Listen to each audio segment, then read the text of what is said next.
Hello, listeners. This is Lee Price. This is Will Ford from Football 365. And you're listening smartly to At the Bridge Pod, a Chelsea FC podcast, although I would describe it as the Chelsea FC podcast. Magical from Eden Hazard.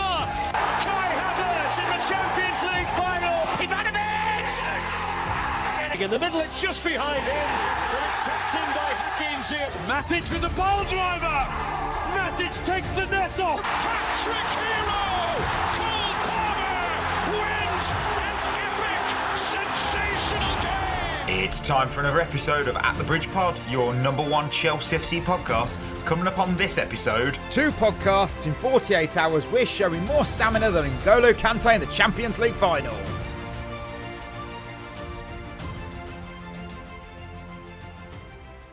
Oh, welcome back everyone to another episode of At the Bridge Pod, and I am joined in a very, very warm virtual room filled with lions. I've got Ollie, I've got Chris. Friday show on a Thursday.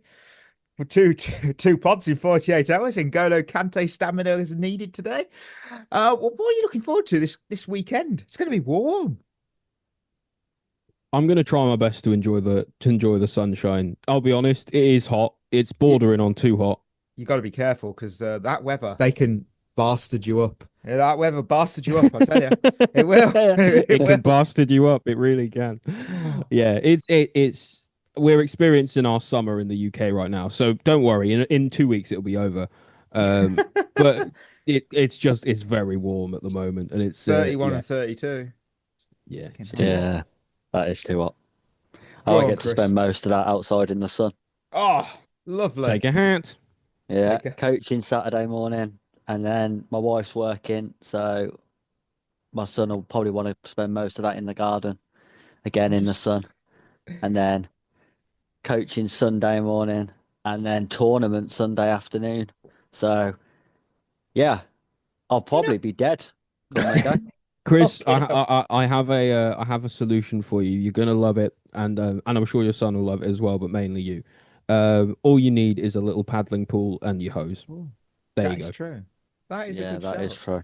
I think the UK has just embraced the Club World Cup spirit because it is 31 degrees in Miami. So we just went, we'll match it, and we're more inspired to watch the competitions in the actual environment. I don't know if the humidity is the same. I doubt it. I doubt we're as humid as it is in Miami. So it is quite humid in the UK, but no, I don't think it's Florida. Not level. Quite that. No, it's like Florida here. I can just imagine all the American listeners now thinking that doesn't sound hot at all. No. Yeah, Birmingham, Birmingham, the Everglades. It's basically the same. Same thing.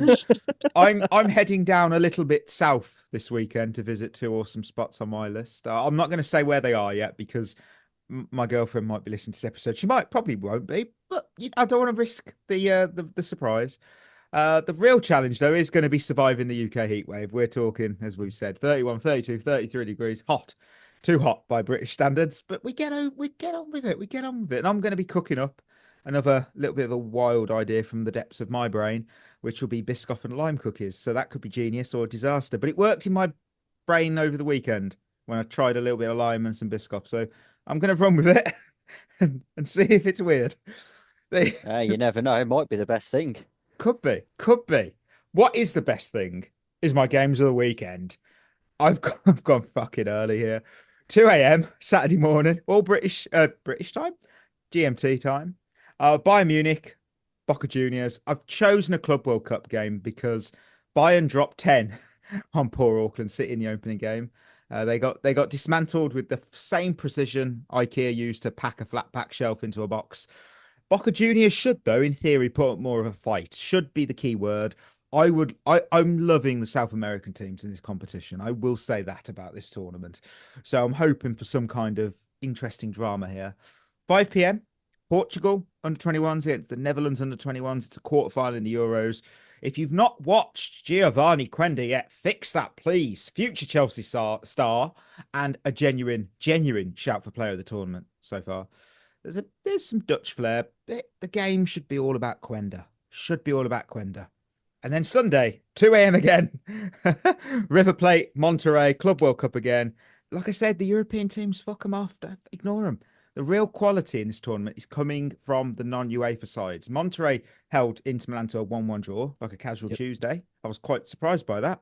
And River Plate are quite loaded with talent, and I'm excited for this. I think they're more used to the humidity. I think that's what it is, and it's helping them, you know. And then 8 p.m, Denmark under 21s against France under 21s. We know France churn out world-class talent like a cheat code. We know that. But Denmark, the team of the people, my people, classic underdog story versus the very scary France team. So France. There'll be at least one goal from someone you've never heard of. You'll pretend you did and go, we've been watching him since he was, well, under 21. So since he was youth days of 18, you won't have heard of him. Don't lie. Don't Mikey, lie. if someone scores for Denmark, you will do that. I have watched all of them.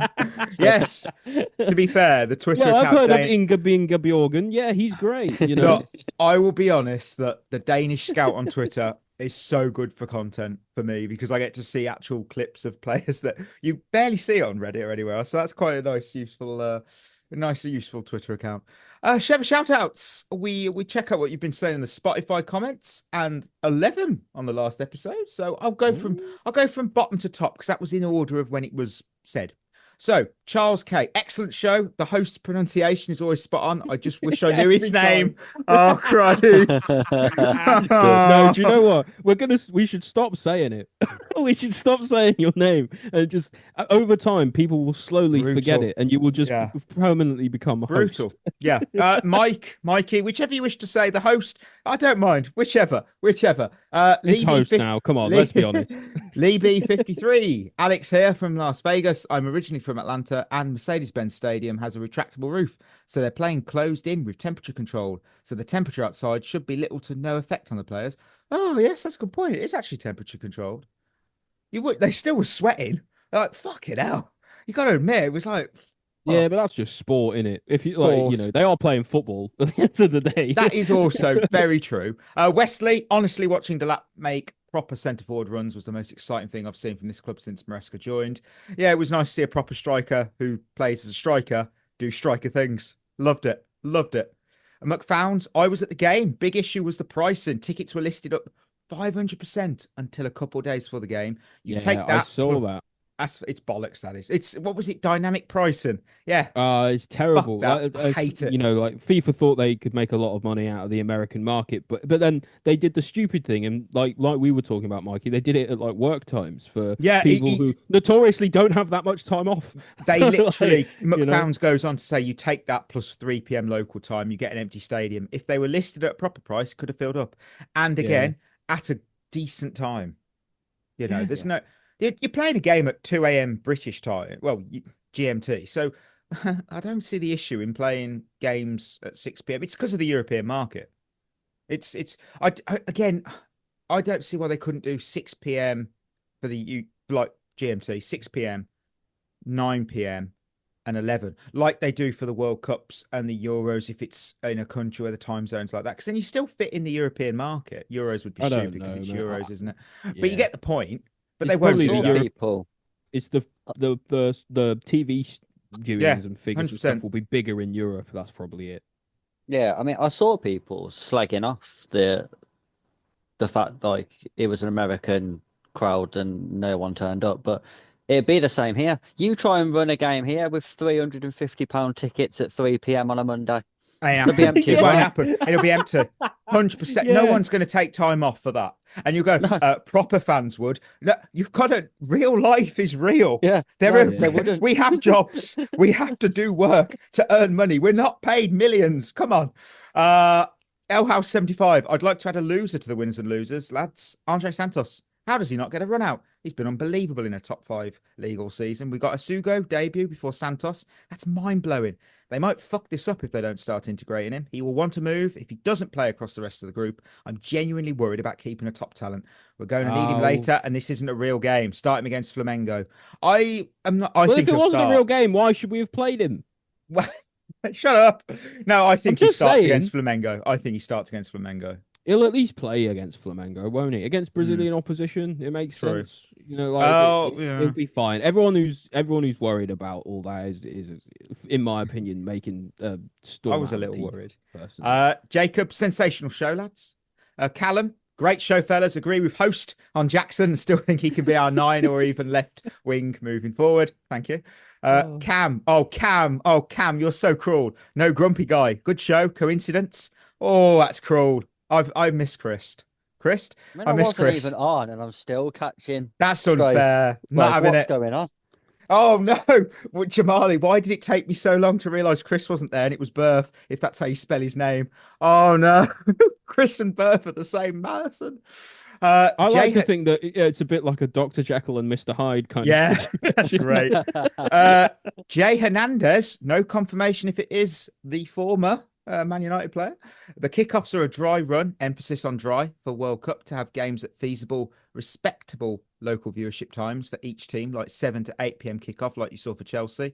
It's beneficial for businesses in England to see an England match at 8 p.m., not 2, 3 a.m. Yes, I get it. That still makes it stupid though for the local people because it makes a worse product for actually watching. Well, yeah, because it's a world. Yeah, it does. It's at the end of the day, it's a club World Cup or a World Cup, whichever, in that country. So it should adapt to that country's time zone, not the world. That's my take. And Taylor rounds it off with, can you see it working with Esteval playing right wing and Palmer playing 10 and Esteval floating into the middle, which he apparently prefers to play, and Palmer floats out wide where he knows he's better at? Maybe. I don't know. I guess we'll see. Or just swap them over to start with and stop fucking about. That's also true. Honest, if you're me, just wait until they're just playing. I don't like. I can't. Right, thank you as always for your comments, thoughts, and everything. If you want yours read out on the show, just head over to Spotify, drop a comment on the episode, this one, and we'll make sure to shout it out on the next episode. Before we head to the news, though, here's a shout out for something that matters just as much as 3 points does on a weekend. It's your mental health. Our partners Head in the Game have free football for the mind and body, which kicks off on the 2nd of July at Harris Garrard Academy 3G in Thamesmead. It's not about how good you are, it's about how good it makes you feel. So what is it about? Just if you wondered, totally free weekly sessions, support for your mental well-being for men aged over 18, and no pressure, all abilities welcome, whether you're feeling stressed, unmotivated, or just want to connect with good people through the power of football. This is for you. So it starts 2nd of July, every Wednesday, 8 p.m, 12 weeks of movement, mates, and mental fitness. So get involved. Yeah, 100%. I would if I didn't live miles away from Thamesmead, which I do. To find out more, head to headinthegame.co.uk. Get involved. So let's hit some news. Well, it's been 48 hours, but we found some stops on the elevator of transfer news. Enzo Maresca is ready to defy the Club World Cup rulebook by rotating his lineup as he pleases. Mykhailo Mudryk charged by the FA for anti-doping violations and could face up to a 4-year ban. Chelsea made a call for Hugo Ekitike 3 weeks ago. 85 million is too much for them. Chelsea has Brighton's João Pedro as one of the targets on their shortlist for the summer. Aston Villa are ready to enter discussions to try and tempt Nicholas Jackson away from Chelsea. And finally, Arsenal, amongst other clubs, are monitoring the situation surrounding Noni Madueke. We're going to have to talk about. Come on, we got to talk about it. The big story is Mudryk, surely. Legally, we have no idea what's going to happen. Legally, we don't. I don't know. No one knows. But do you know what aren't? Do you know what isn't legal? Opinions, and we can give those, can't we? Allegedly. It's a shame. That's all we have to say, isn't it? Allegedly. It's a shame. It's not a shame, allegedly. It is a shame because, like, it is allegedly a shame. Yes, he does. He works hard in the gym, and he was such a high prospect, hyped, and I still don't agree with the fact that he can't train. What blows my mind is that he can't work out in the gym at Cobham. That I find just so ridiculous in that rule. I find that to ridiculous. Be fair, I've always thought the no training rule when they're banned is a ridiculous rule anyway, because I don't understand what bearing that has on anything. Yeah, exactly. It's so stupid. Even if he trained with the team for 2 years, if he was banned for 2 years and he trained with the team for 2 years, who's it having an effect on? It's not having an effect on anybody. outside of the club. So I don't know what the problem is. It It's seems bizarre, but they do it with everything. Mm. Ivan Toney was the same when he got banned for betting. Yeah. He wasn't allowed that's to true. train. Why? That's true. Why can't he train? It makes no sense. I don't think, because someone had said, someone had put on Twitter, that will terminate his contract, etc. And how does that work for PSR? No one knows.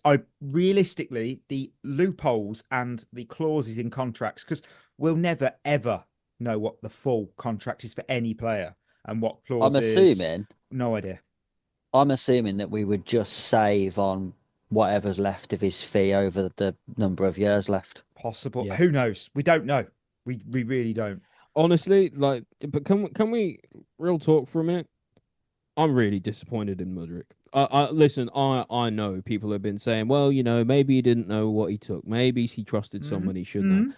But at the end of the day, you are a professional athlete and you have to abide by professional standards. You have to make sure that you know what's going in your body. If something seems sketch, maybe don't do it. At the end of the day, the responsibility is his and the buck stops with him. And for me, I'm someone who I actually really liked Mudryk. I thought he really had something going for him as a player. For me, his career at Chelsea is dead as a doornail. And if we can find a way to terminate his contract somehow, I think that's probably the best move for us. And at this point, we've got to be allegedly thinking about what the best thing is for us. I know what you mean. I don't. If it on appeal, it's 18 months. Maybe we can talk about it, about whether he can be successfully reintegrated, sold, whatever. If it's 4 years, like people are saying, it might be. Yeah. Where do you go from here? Yeah, it's difficult. Well, the thing is as well, I do think even if it was 18 months, 2 years, realistically, even if none of this had happened, would he have been here in 2 years? I don't think he would have been anyway. So, yeah, I know what you mean. It would be better to try and find a way out of it now than even entertain the idea of, well, let's keep him around for 18 months, not being allowed to train or do anything, and then see if we can reintegrate him. Because let's face it, his reputation's going to be gone. That is if this goes through. So we're never going to make any money off him. Even if you wanted to sell him, he's always going to have that hanging over him, like to potential buyers. Yeah. The Madueke story, my man, I'll have to address it. If you were hungry for transfer news and you took a bite of this story, you'd be left hungry. You'd be annoyed, you'd be pissed off. Matt Law has said that this was an exclusive. Chelsea winger Noni Madueke is on the radar of a host of clubs this summer, including Arsenal. Arsenal are understood to have made checks on a number of different players, which makes it hard to gauge the strength of their interest in Madueke and whether they'll pursue him. That was it. That was so hang on. scoop. So this exclusive story is something might happen.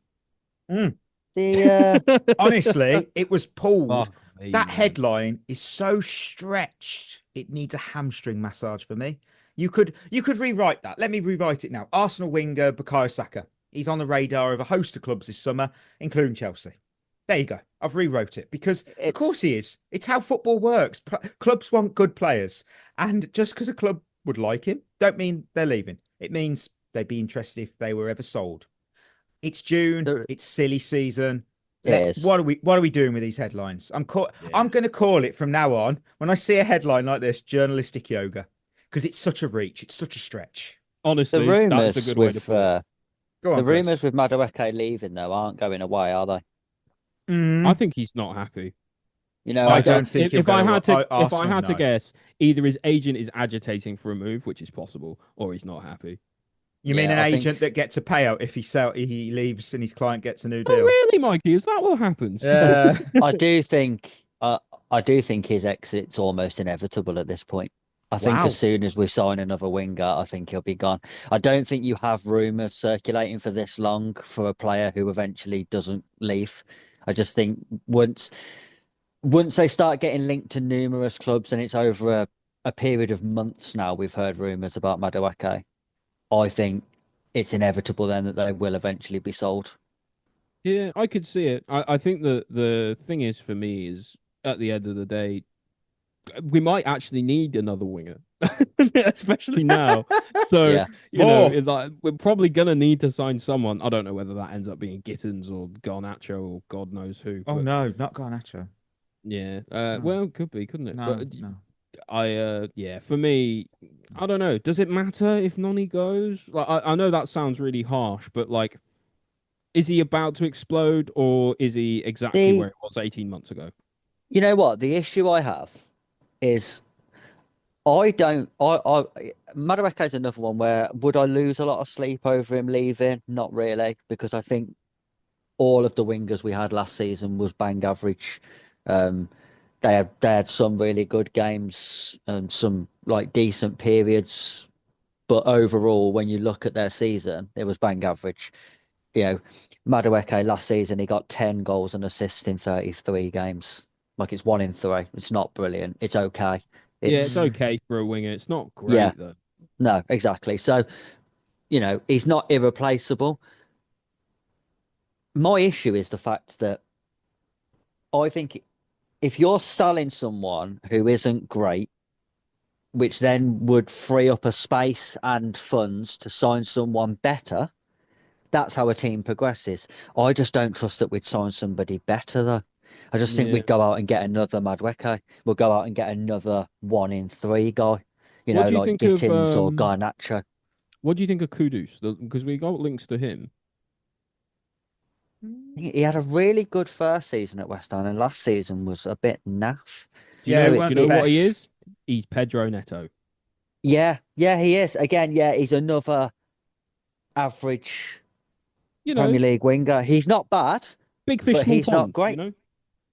Mm. It's difficult because I think when you hear about things like the Etatike story, where as soon as we heard 85 million, we went, nah. That suggests to me that we're never going to make a big money signing again. And considering according to all the reports, we're in the healthiest position in the league PSR wise. If we're not making big money signings now, we never will. I know, Depends but if So, it's worth it though, doesn't yeah, it? look Because at 85 million Verts. for I'm not Ekatike saying is not spend that worth money it. on him, but what I'm saying is the fact that we walked away instantly would suggest that we're not even entertaining paying that much money for anybody because we've walked away from other people for similar reasons. I just What don't it think tells the club me is values that him at that price. what it tells me is what we do is we effectively have like an internal valuation of what we think these players are worth for us to buy. And then we go there, and if it's like well out of whack in terms of like where But it could go negotiation wise, then we just don't bother. but do you think our internal valuation is too low in a realistic Probably. world? Because let's face it, all transfer fees are overinflated now. So you look at someone like Eze from Crystal Palace. Realistically, he's probably a 40 to 50 million pound player. If you Yeah, if 40 you asked million. Crystal Palace, they'd want 80. Yeah. Well, of course they would, wouldn't they? Because that's how valuable he is to them. Exactly. But if we're saying, well, he's a 40 million pound player, and we're not going to pay any more than that, then you're never going to get him because there's no way they're coming down from 80 to 40. Yeah. At best, you're going to get them down to 65. That's an absolute best. Well, And maybe. we're saying, nah, that's too much. And I Well, understand what it's you're about saying value, because isn't it? he's not worth that, but he's not. But he is worth that to them It's why we're going for these young players because it's about value. because it's cheap. But that's where the value is, right? Like, if there's a young player who's available for like 100 million in his world beater, we might see the value in that. But it's just those players don't come around very often, and to be honest, a lot of them are at clubs where they don't want to go anywhere. Look, the original transfer fee we paid for Esteval was 29 million originally. Now that's upfront, and there's 23 million euros. Sorry, I haven't got it in pounds. Tied to performances. So if you hit all those incentives, you're not complaining because he's hitting the incentives that you kind of wanted him to do. Would you get Esteval right now at 29 million? Would you fuck? He'd be a 60 million pound player coming from Brazil. He would be because everyone would be after him. Real Madrid, Barcelona, Liverpool, they would be. So I get the model. I do get it. As much as everybody does bash it rightly so at times, I do get the model. I do get it. I completely get the model from a business sense, but from a football sense, it just means that we're going to be stuck in this limbo forever of the team getting slightly better and then getting slightly worse and then getting slightly better and then getting slightly worse. Because Maybe that's eventually, the point. You look at someone like Esteval, for example. If he comes in and if he's even half as good as everyone says he is, Mhm. 3 years time he's at Real Madrid. Possible. Hard But to say. for like, probably sort of like 100 We have no million. idea. Dude, it's one of those we don't know. He wouldn't be at us because a Brazilian would want to go to Real Madrid. Maybe. So, like that's just traditionally how it works. You look at I think you're right. most This is why we need to top buy Premier League more stars players. end up Chris. at Real Madrid. This is why we need to buy more players like Liam Delap. Hey, Yeah. at the end of the day, I Who look at isn't Alex. ever going to go to Real Madrid? Look, I can name you Alex Pato, Kleberson, both Brazilian. Neither wanted to go to Real Madrid. So there we go. Oh, Well, yeah. neither Yeah, ever got the chance to go to Real Madrid. Yeah, I'm sure Kleberson would have bit your Legend. fucking hand off. Right. It's that time again. The 25-26 Premier League fixtures dropped. And just like last year, do we have to? Yes, it's the whole point. Otherwise, we have okay. no episode, and the listeners are All still right. going to be surprised that we have a Thursday show. Anyway, logic's out the window. Overreactions, breaking down that Chelsea run, panicking over tough stretches, dreaming about big wins, pretending we can predict the season based on this absolute nonsense of piece of paper. Let's find out. So, Chelsea's official site has helped me out massively on this one because it gave me a full fixture breakdown, factoring in Champions League, FA Cup, and Carabao Cup dates. So, that's if we get all the way to the finals in all competitions, but whatever. So, my first reaction was that we have a gentle takeoff for August. I genuinely feel it's a gentle take. We got Palace at home, West Ham away, Fulham at home, and then fucking international break. I find we don't leave London, basically. I find that a kind trio because there's no travel, and we have strong records at home to Palace and Fulham. And West Ham have often been inconsistent in early season form. They also have Graham Potter in charge, so I ain't really fucking worried.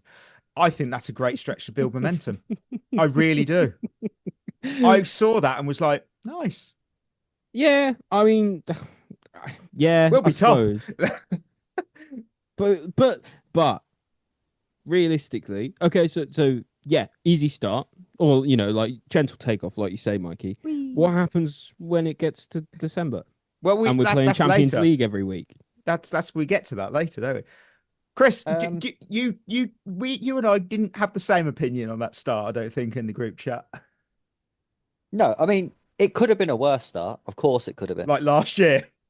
Yeah. But I don't think they're 3 easy games either. And I'll tell you why. Palace are a difficult team. Our record at home is good, but we normally win 1-0. It's normally a tough game. If we're going to beat them, it's by a goal. But also, they would have had a full rest and full pre-season. Yeah. We've not had that. And Our players basically wouldn't have stopped playing. We come out of this into pre-season, into the season. West Ham away. They're a good team though, Palace as well. Like, Yeah, and they're making some, team, yeah. and they're making some moves in the market. Like they're going to get that Diamande by the look of it, who looks absolute dynamite, by the way. So they're not going to be an easy game. And then West Ham away. I just don't think our record is great there. But that's probably the easiest one out of the 3, I think. And then Fulham at home is a derby, which, well, proved last year wasn't an easy game. We lost. No. I know what you mean there. Okay, look. Easier starts and all that. We have a challenge. I found the first challenge run is mid-September to early November. So September 13th to November 8th to be precise. Brentford have got away, Man United away. That's just after the first Champions League game. Brighton at home. That's just after a League Cup round 3 fixture.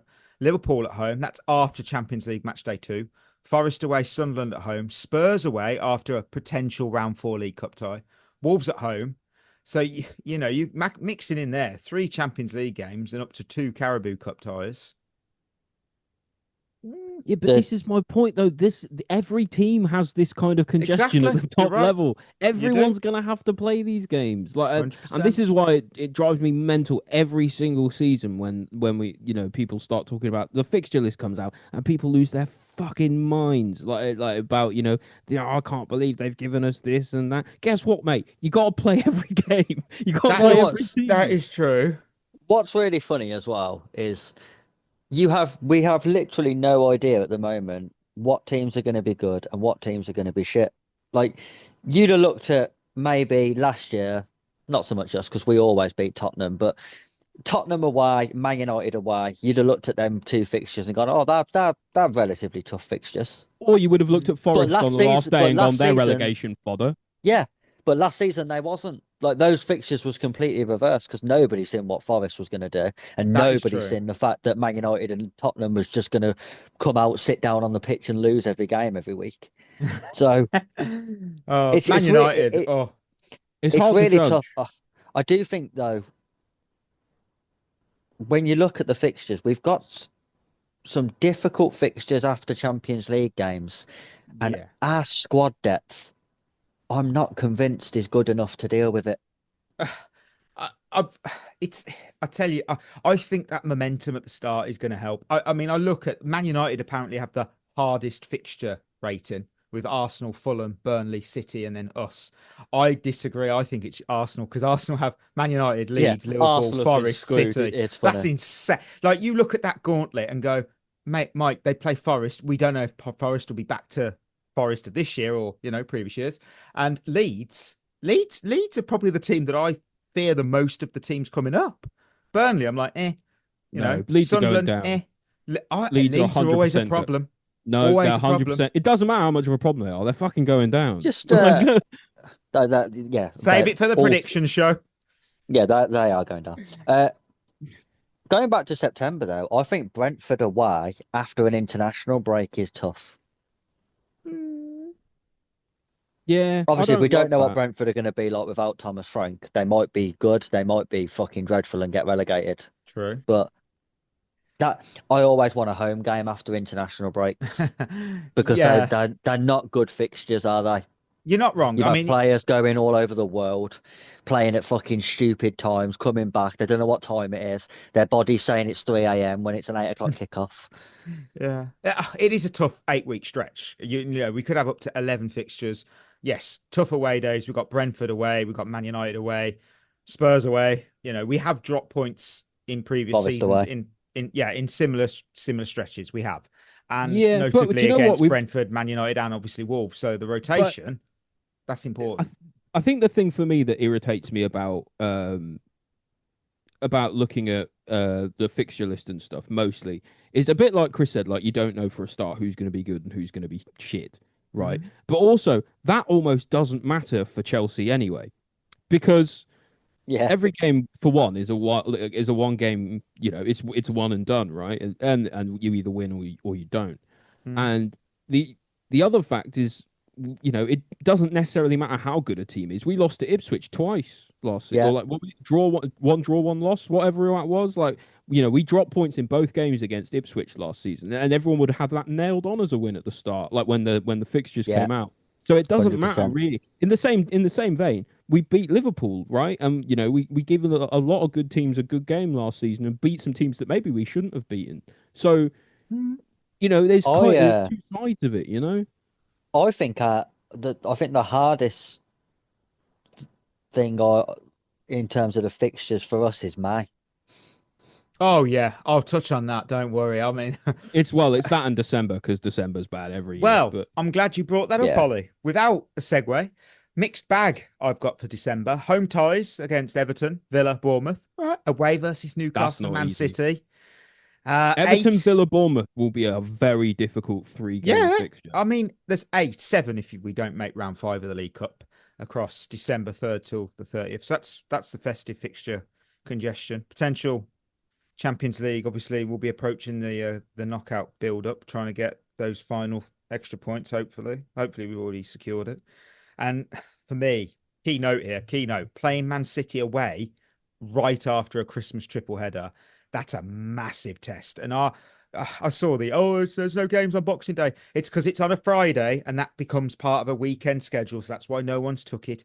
Chill out. There's Boxing Day games happening. But our Boxing Day records are mixed. They are mixed. And let's be honest, trips to the Etihad have historically yielded little for us in late recent years. Yeah. Yeah. And Or at home against City for that matter. You're not wrong. You're not wrong. Things are going to change. Even last year when they were shit, we still gave them 6 points. Yeah. We'll never forget that. We'll never forget that. January, New Year, new Chelsea, fatigue and cup chaos. Of course, you got the FA Cup kicking off. You got the Carabao Cup semi-final legs. The semi-leg. Semi-legs. We won't be. That's what Wes Fofana's got, I think.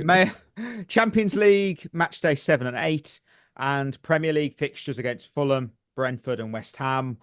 Look, this is where depth's tested, because look, injuries, suspensions, they could hit us. Remember, 5 yellows within 18 games, proximity of cup semi-finals, and obviously we've just come off the winter calendar.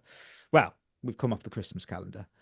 That can derail league form. And as seen in January 22 and January 23, Chelsea's form slipped in that month. So I'm thankful the games we've been handed in the league aren't the toughest. I mean, Fulham, Brentford, West Ham, it could be worse. It could be worse. If there's nothing to add to that, I will touch on the end. Yeah, go to the end, please. The end. March to May. Brutal running. Fucking hell. I have a Not fire easy. emoji next to this. March 14th to May 24th. 3-month stretch here. Newcastle, Everton, City, United, Brighton, Forest, Liverpool, Spurs, and Sunderland. And of course, Champions League knockout round madness, runs sort of parallel with those months. If we're still there, we could reach the semi-finals. If we reach the Champions League semi-finals, let's be ambitious. We could face 7 Champions League games in 9 weeks, but then so could anyone else who's also in the Champions League semi-finals. Look, back-to-back league games with City, United, Brighton, potential FA Cup semi-final, obviously. Forest, Liverpool, Spurs. I mean, that mirrors like 21-22 when our form just collapsed during a fixture pile-up. So tough. But there's a lot of slip-ups here. But it's a really tough end to the season, which isn't always a bad thing if, we elevate ourselves. Yeah, we tend to push ourselves late on in the season, and it will be the same a little bit as it was this season. If we can't achieve our objectives by that point in the season because of a tough fixture list, we don't deserve it, Yeah, Brentford away. Look, we've only won once away to Brentford in the league since their return to the Premier League in 2021. Wolves home and away. Well, Wolves have picked up surprise wins against us in recent years. They beat us 3 games in a row at one point. And that was the double in 23-24 season as well. Yeah, but we don't count. We try not to count that season.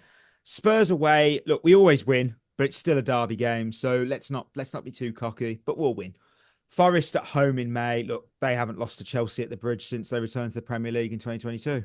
Which again, that in itself, even when they were shit, they still haven't lost to us at the Bridge. Mad that. I didn't realise how good they were. Crazy. They're unbeaten. That's impressive stuff. We keep drawing, don't we? We always do. Yeah, a lot of 1-1s, 0-0s. Yeah, there's all ones. Yeah. What do you make of that end, Chris? That's a killer. That end.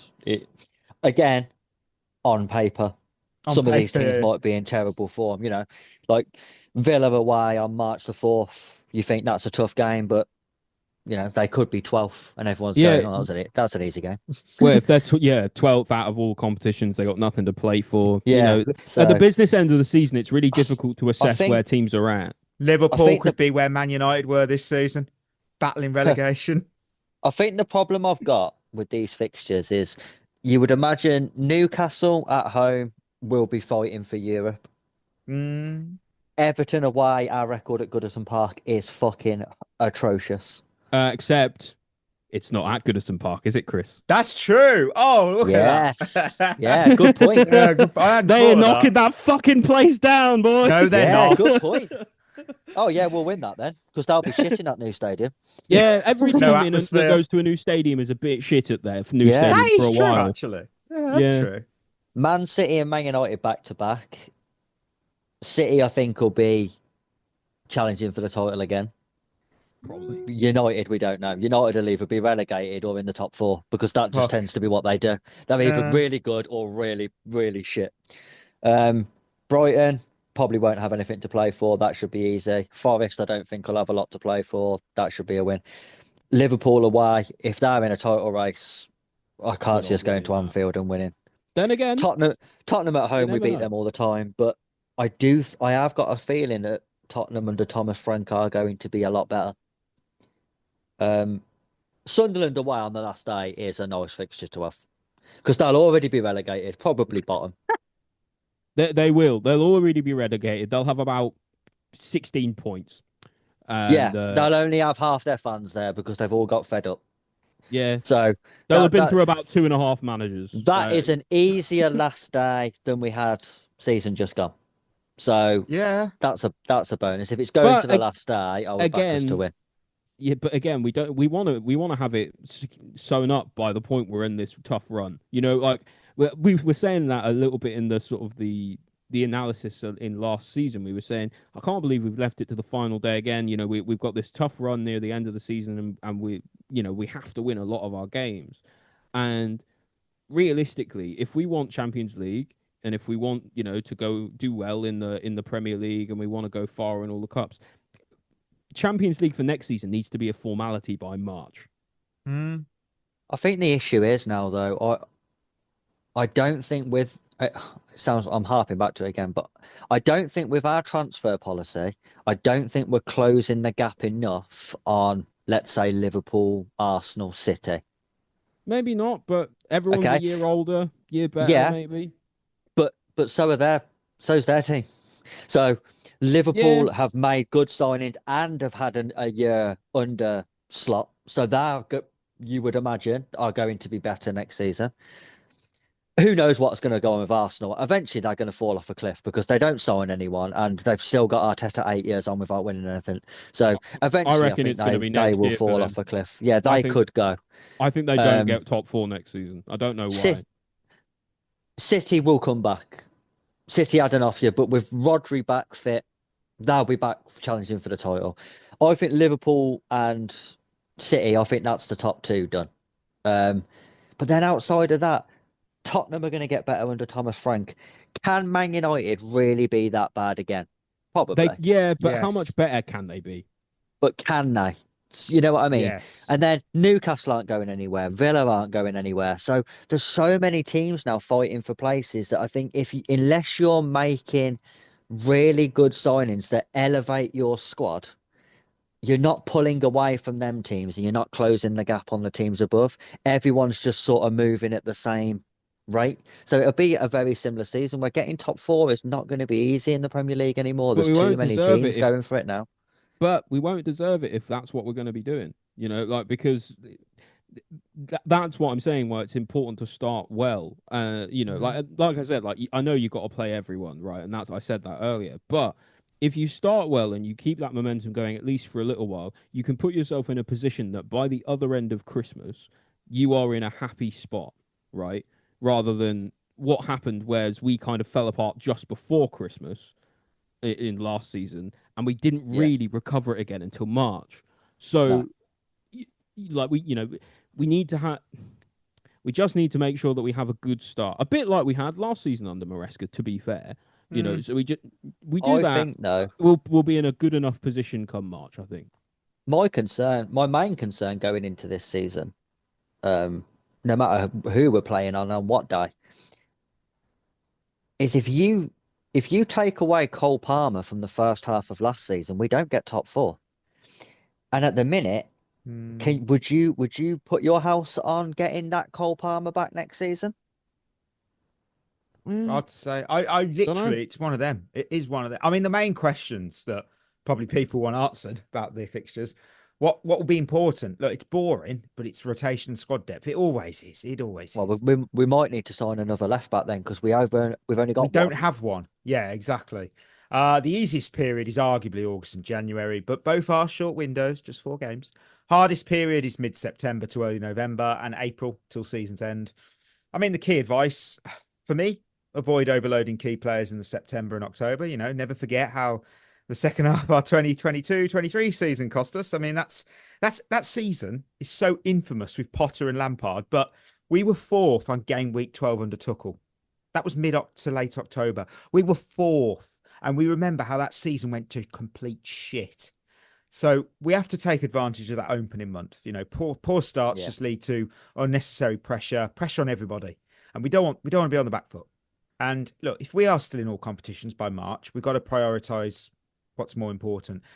And that'll be interesting because let's just say everything clicks and it then becomes Champions League or Premier League. Imagine that. That'd be lovely. It could be a real debate. And I know the argument would be you go for the treble. You never know. You never know. I do have some listener overreactions. So I'd love to hear them. Josh has got a good one here. Arguing with my brother. Would you rather start or end the season with hard fixtures? Oh, that's good, that. Start. I'd rather start the season with hard Really? fixtures because See, I don't think it most matters. you've got to remember most top teams don't hit the ground running, and I don't think they will this season because of this stupid Club World Cup. But then is that not more of a reason to hit? If you hit your stride later, wouldn't you want to be playing better teams? that is also true. Because that might be more points total, right? Yeah. But not if everyone's doing it. Not everyone will.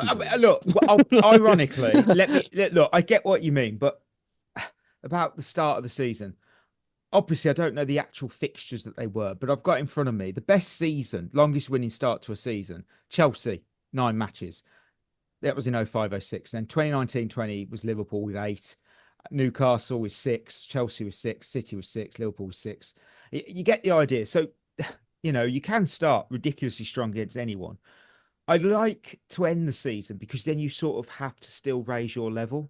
You don't want to you don't want to sleepwalk and go, this is easy, this is easy. You kind of want that. think you look at it and we have saved 2 seasons in a row now by winning our last few games. The last 2 months of the last 2 seasons is when we've actually come to life and actually played. And we're beating teams. The start of the season doesn't mean anything. Honestly, it doesn't. For anybody. For anybody. It doesn't matter who you are. Honestly, those 3 games in August, you could lose all 3 of them and it won't make a jot of difference come the end of the year. No one will look back at those fixtures from August at the end of the season if you miss out on Champions League by 3 points and go, it was August that cost us. They'll only look back to dropping points away against Leeds, you know, in January. They'll go, oh, the Leeds game cost. No one's going to look back to August. Some teams have started horrendously, and then you've got the flip side. You look at some teams who have started really well. I mean, I think the biggest bear of that was, do you remember that season when Hull was 4th on Boxing Day? Yeah. And then they nearly got relegated that same season. There was that one season, wasn't there, where Wigan were top for like a few weeks? Yeah, exactly. Honestly, the start of the season means nothing. So I would rather play the harder teams then when you can lose them games and there's less consequence on it. I suppose at least that also gives you lessons that you can take into games against easier opposition. My take on it is that it doesn't matter. That might be true, to be fair. You know what? Because say it with me, everyone, you have to play everyone twice. You do. Honestly, Chris, you could not be more right. So it's the 2008-09 season with Hull. Now, fuck it hell. Game week 9, they were 3rd, right? They were 3rd. What so season? They'd beaten West Ham, West Brom, Spurs, Arsenal, Newcastle, Fulham. Obviously, they then went and hit Chelsea, Man United, and Bolton and lost all 3 of them. And so you're like, fucking hell, they lost. Arsenal were the only decent team back then, though, in the 08 season. I will put it to this. Maybe Villa, were Villa good back then? I can't remember. So, right. So they drop to 6th. This is 6th in game week 18. So that's half the season done. Now, if you're 6th halfway through the season, you don't need to worry about relegation. You don't. No, you're thinking top 10 minimum. Yeah. They then drop to 8th. Then to 10th. They finished the season 17th, 1 point above the relegation spots. Exactly. That is absolutely insanity. Wow. I forgot about that. That was fucking mad. That was when Giovanni was like a Ballon d'Or player for the first 10 games. He was mad. Then he went to Man City, didn't he? Or did he go from... Did Did he go to Man City? Did he go from can't Man City remember. to Hull or the other way? think so. I think he went from City to Hull. Yeah, he did. He went from City to Hull. Uh, Wow, that's mad. I think on balance, I think generally you probably would prefer to have tougher games at the start of the season because when the chips are down late in the season, you want to have easier teams. But at the same time, those teams, to a certain degree, it depends like what you mean by easy. Because do you want relegation fodder in May when they're fighting for their lives? Just Spurs. You don't. 38 times a season. I think the Yes. thing is now the if you was to choose your last 3 fixtures, you'd pick the newly promoted teams because they'll all be relegated by then. Yeah, Probably. true. I wouldn't be doing I'd be doing a disservice if I didn't read out Michael and Rubicon's comments, which are very similar. The last time we won the league, we played Sunderland at the end. Yeah, I have seen that a couple of times, but We're winning the we play- league. we Yeah. played them at home Mark and it we're in your playing them calendars. away. So No, mark it off your calendars. yeah, it's a stretch, isn't it? Never mind. I could Yo, understand- journalism if it yoga. If it was a perfect comparison, then yeah, I'm all for buying to the little voodoo. Joan, We played them at journalism home yoga. and we're playing them away. So Yeah, it's that's not even true. the same. That's true. Right. We're doing a match preview as Chelsea take on Flamengo in the Club World Cup. So here is the scoop. Currently sitting top of the Brazilian Serie A. They've got 7 wins, 3 draws, and a defeat. Recent form is 2 wins, 2 losses, and a draw in the league. But of course, in the Club World Cup, a 2-0 win over ES Tunis. So player spotlight. I've gone different this time. Luis Araujo. Now, I hope I got that pronunciation right because I had to look into. Yeah, I'll be honest, mate. I don't know how it's pronounced, but you didn't. I am pretty sure it's Araujo. It's not Araujo. So Definitely. whatever. He wasn't Araujo. even in my players to watch in our giant preview episode. So I apologise. I was not familiar with your game because you got a goal and assist in the group stage opener. And it was a bloody golazzo of a goal as well. I must admit, if you haven't seen it, listener, check it out because it is well worthy of the worthy of it. Worthy. Lasso. And Now everyone knows the goals against Esperance de Tunis mattered double. they do. Now, the last time Flamengo beat Chelsea in a competitive game was never so. However, though, the last time Chelsea faced Flamengo in any type of game was in a pre-season friendly, I found out, when we won 5-0 on August 5th, 1998. Wouldn't be a preview if I didn't tell you That's still relevant. That is, yeah. Yeah, We 'cause that won. might be the birthday of some of our players. Yeah, Uh, 20. how Actually, many no, years to be ago honest, is that? no, they're too young. It wouldn't be. Nearly 30 years ago, that. What was number 1 then? It was Viva Forever by the Spice Girls, but we won, so it's irrelevant. So, right. I haven't dropped the sound drop. What am I playing at? Lion of the Week picks. We've got to do them. Where's the line? There it is. I went early. I went Liam Delap. I'm all in. I'm all in, baby. He's gonna bring it home. Oh, here we go. Someone's jumped on the hype train. Yeah. What a player. Oh, I think this is going to be our toughest game in the group Yeah, I agree. because they're going to take it majorly seriously. They're in mid-season as well, so they're really in their flow. No, Not but yeah, knackered like after playing 60 games. they're fighting fit, and also they don't like us either. Yeah, I learned this. Their fans really don't like Chelsea. It's good. The wheel Well, at least went with there Mark might Yu. be some fans at this one.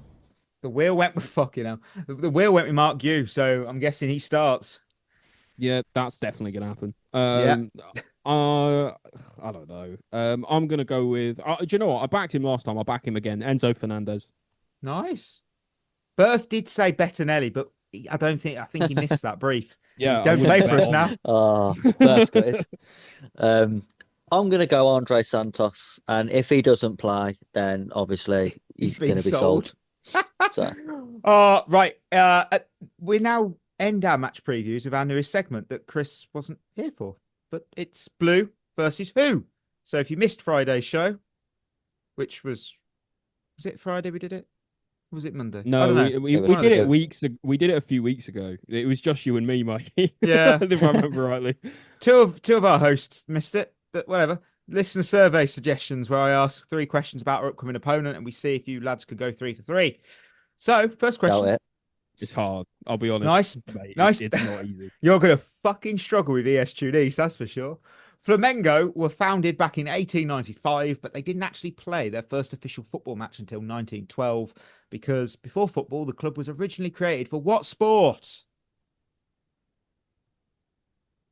Hang on, let's have a think. It is an about Olympic sport. I will be nice and give you that clue. it's dressage. Dressage. What else do they like? What else do they like in South America? They like wrestling, like Oh. jiu-jitsu. Like there's Brazilian jiu-jitsu, isn't it? It's probably not that though, is it? They like basketball in South America, volleyball. I thought Can we get- volleyball one. Can we get a clue? Yeah, Is it a it's- team? Is it a team sport? It can be. Oh, I wonder if it might be Oh. tennis. No, it's not tennis. So It's- It's on water. Oh, it could be rowing. It is indeed. Yeah. They were a rowing club.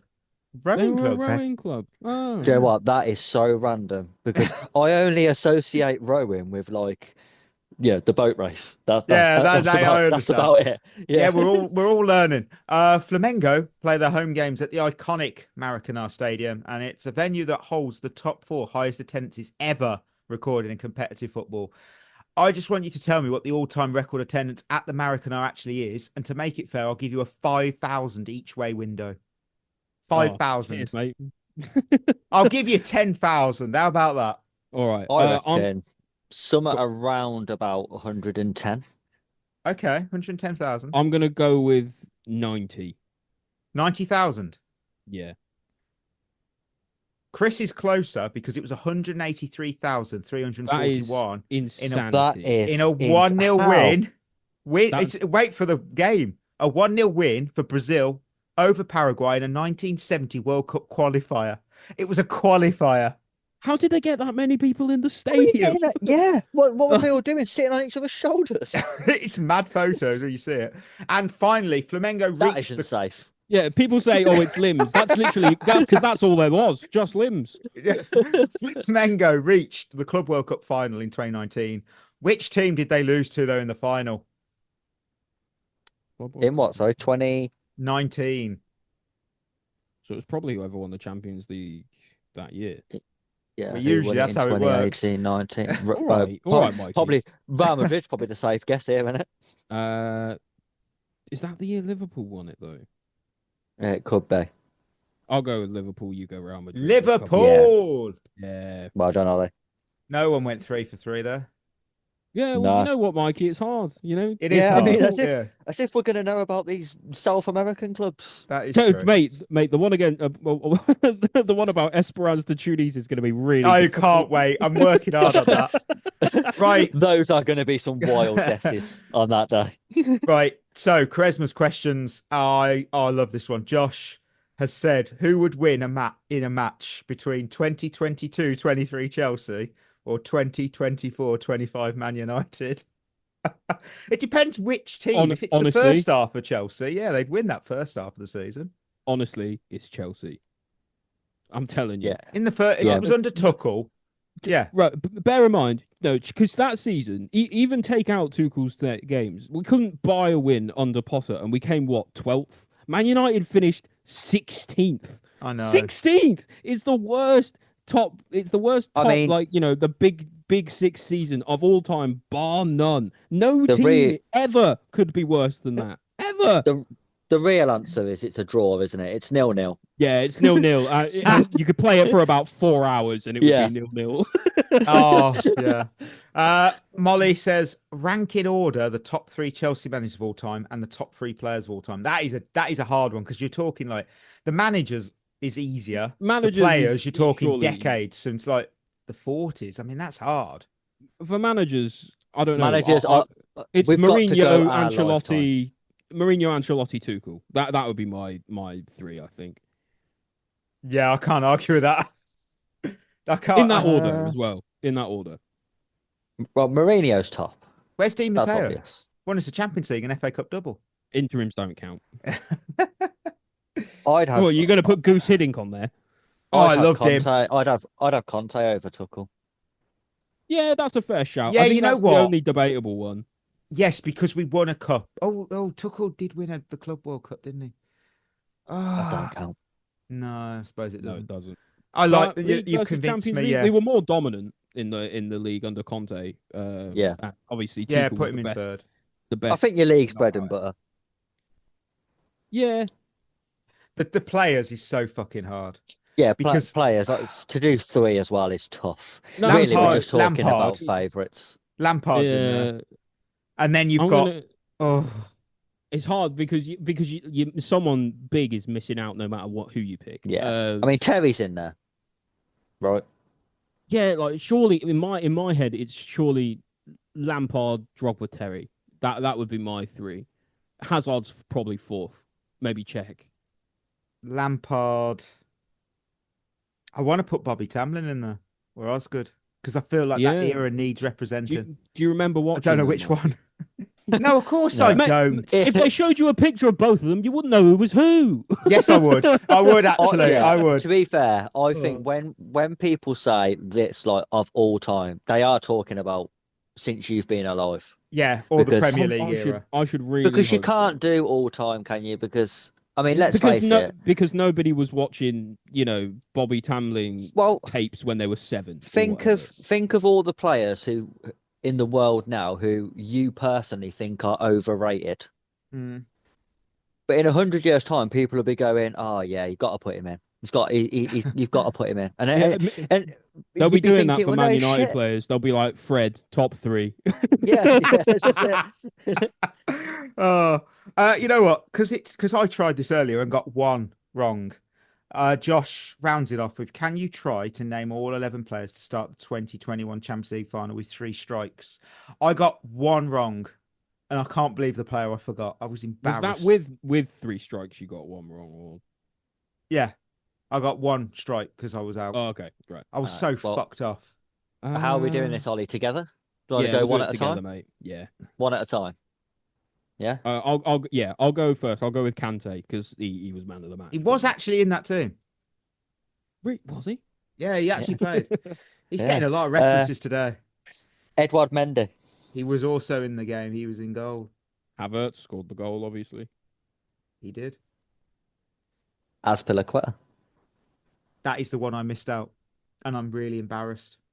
Yeah, that's Chilwell. bad. That mine. Yeah. I said Chilwell. You got Yeah. Chilwell, you got Aspi, you said Kante, you said Kai. Thiago Silva. Thiago Silva, yeah, he's on there. Werner. Shame he had to go off injured. Werner did start as well. Rudiger. Rudiger started. I'm struggling now. Position wise, who do we have left? Right wing back. Centre mid. Attacking mid. Well, left wing. Yeah. Well, who assisted Kai Havertz, Ollie? Oh yeah, of course, Mason Mount. Yeah. Did you say the goalkeeper? Yeah, Yeah, we Mendy. said- Oh, okay. Yeah, Jorginho. Yeah. And Yeah, you got good one shout. more. It's the centre back. We'll go for this one together, mate, because I can't think of it. Reece James. Yeah. The reason I cool. got confused, even though Azpilicueta was the fucking captain, hence how embarrassing I was I remember Chilwell playing and Reece James, and for some reason I was like, Aspi was a right back, so he definitely didn't play. Centre And back my in a back brain- three, mate. Centre my back in a brain back went- three. Come on. my brain went. I was so shamed. I was like, he was the fucking. How did I fucking forget that? Did you say Christensen? Because I'll let you off that because he come 'Cause on he came early, on didn't after he, when about 20 Silva got minutes. injured? That Pulisic played in that as well. God, remember? Yeah, he him? did. He missed Remember a him. really good chance, didn't he, to make it 2-0 towards the end. Shocking. Right. Well, you know what? We'll wrap up today's show with the game everybody loves. Lone Army Carousel. So today's category is second best. Coming first is the worst. Coming second is better in some things. So with that, I want you to name me every club that finished as runners-up in Europe's top 20 leagues. What? Top 20, according to UEFA. I will give you the countries represented. So I'm nice here. You've got Austria, Belgium, Croatia, Cyprus, Czech Republic, Denmark, England, France, Germany, Greece, Italy, Netherlands, Norway, Portugal, Scotland, Serbia, Spain, Switzerland, Turkey, and the Ukraine. Brilliant. Oh, Did I get 20 out of 20? Did I fuck? Okay, Yeah, Mikey, right. we are Mikey, going to need those just remember. countries again No, at I some was. point. No, we just got to go for it, mate. Got to remember now. That's fucking stupid. Hey, I found Mate, the don't quiz. you know who came second in the Croatian league? I don't even know who came first in the Croatian League. You'll be surprised. Oh dear. Oh, this is going to be a short game. Yeah. All right. Who's going first then? Who's winning at the moment? I'll go, Chris. Come on, Chris. Inter Milan. Inter Milan in Italy. Yeah, There's proof that Chris only watches Italian football. he only watches Italy. Yeah. Arsenal. I've left the Premier League open for you, Ollie. I know. Arsenal. Thank you, mate. I appreciate it. Always second. Always. But we've got to get second. to at least 2 answers, otherwise it's really bad. Real Madrid. Real Madrid for Spain. Leverkusen. Leverkusen. That was a good shout. For Germany. And now, oh no, there's one really obvious one, surely. I think.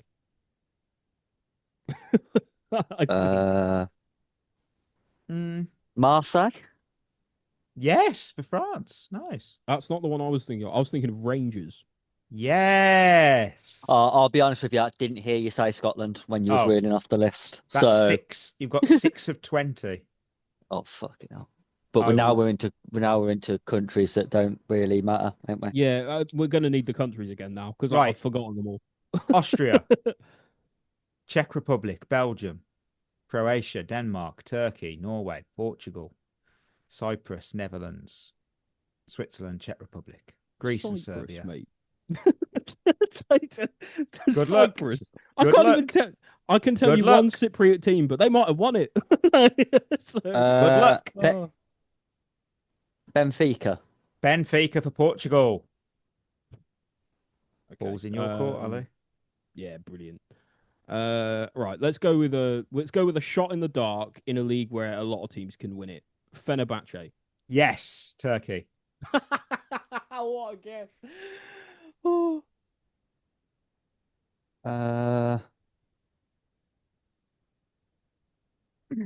So many great teams, I think. Was Switzerland on that list? Sorry. They were. Servette. Yes. They were very good against us. All right.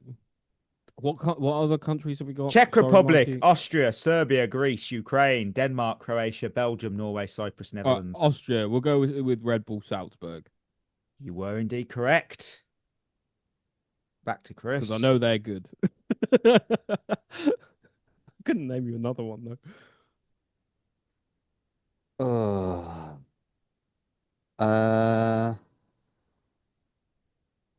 I need the leagues again. I'm not really sorry. Cyprus, Netherlands, Norway, Belgium, Croatia, Denmark, Ukraine, Greece, Serbia, and the Czech Republic. I would say you would know of all these clubs bar 2, probably. Ajax. Ajax did indeed for the Netherlands. All right, I'm fucked now, I think. Right, you said Ukraine, didn't you? I did. Shakhtar. Well done, Chris, because second place in Ukraine was Olek Sandria. So there you go. Who the fuck is that? I don't know who they are. I don't know who that team. team is. I don't know. That's not a real team. Yeah. You wouldn't have got. To be Go fair, on, Ollie, Mikey. I would have guessed Shakhtar as well. Go on, Mikey. Tell us about these nobodies. So Cyprus was Aris Limassol. Not a real team. Norway Right. was Bran. Not a real team. Belgium, Club Brugge. They're all right. Yeah. Croatia was dramatically Dinamo Zagreb because Rekia. I'm not very good here. I don't know. No, They finished joint top, but won on head-to-head record. No, They won on head to head. How rare is that? Yeah. Well, Zagreb were joint, obviously top, but then Hajduk split 2 points behind in third. So, Oh, and crazy. moving to Denmark, FC Midtjylland. Yeah. Greece. Wait, who? Hang on, who beat them? 'Cause FC aren't they Copenhagen. the best? Okay, right. Come of on. course, yeah. Greece, Panathinaikos, Serbia, Partizan Belgrade, and Czech Republic was Victoria Pilsen. Everyone's favourite Europa League team. To be fair, I have heard of those teams. I That's think what we I gave a thought. good Most of account them. of. I think we gave a good account of ourselves. I'd say.